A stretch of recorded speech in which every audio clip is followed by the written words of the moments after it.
Hey there, history enthusiasts! Ready for a whirlwind tour through one of the most complex regions in the world? Buckle up, because we're diving into Palestine's tumultuous journey up to 1948. Let's kick things off around 3000 BCE with the Canaanites. These early inhabitants formed city-states and traded with neighbors like Egypt and Mesopotamia. Picture it as the ancient world's bustling marketplace. Fast forward to around 1200 BCE and in come the Israelites. Under kings like Saul, David, and Solomon, they established the Hebrew kingdoms, even building the first temple in Jerusalem. But unity didn't last. By 586 BCE, the Babylonians, led by Nebuchadnezzar, destroyed the temple, sending many Jews into exile. Next, the Persians swoop in, allowing the Jews to return and rebuild the Second Temple. Then, Alexander the Great arrives in 332 BCE, sprinkling Greek culture all around. The Maccabean revolt later gives birth to the Hasmonean Jewish kingdom. In 63 BCE, the Romans take over, transforming the region into the province of Judea. The Jewish-Roman wars, especially the destruction of the Second Temple in 70 CE, lead to a massive Jewish diaspora. By 135 CE, the province is renamed Syria-Palestina.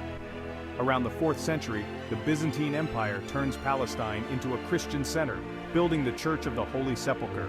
But, by 636 CE, Muslim Arab armies conquer the region, making Jerusalem a pivotal Islamic city with the Dome of the Rock and Al-Aqsa Mosque. The Crusades kick off in 1099, with European Christians capturing Jerusalem but losing it to Saladin in 1187. The Mamluks, a military caste from Egypt, hold the fort from the mid-13th century until the Ottomans take over in 1517. Under Ottoman rule, Palestine is part of an empire for 400 years, with a population mix of Muslims, Christians, and Jews. Each community enjoys some autonomy, but it's still under direct Ottoman control. Jump to the late 19th century and the Zionist movement emerges, driven by European Jews facing persecution. Figures like Theodor Herzl advocate for a Jewish homeland in Palestine. With World War I, the British issue the Balfour Declaration in 1917 supporting this idea. However, they also promise Arab leaders independence. Post-World War I, the British mandate begins, fueling tensions between Jewish immigrants and the Arab population. Arab revolts in the 1920s and 1930s demand an end to British rule and Jewish immigration.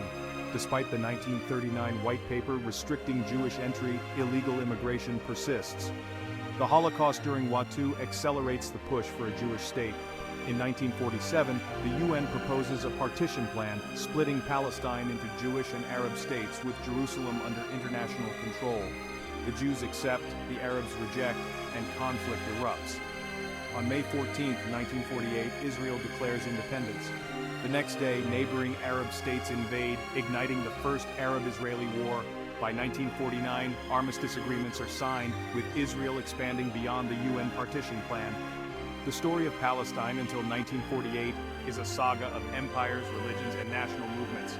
The events of 1948, especially the creation of Israel and the Nakba, set the stage for the ongoing Israeli-Palestinian conflict. If you enjoyed this dive into history, don't forget to like, subscribe, and hit that notification bell for more. Catch you in the next one.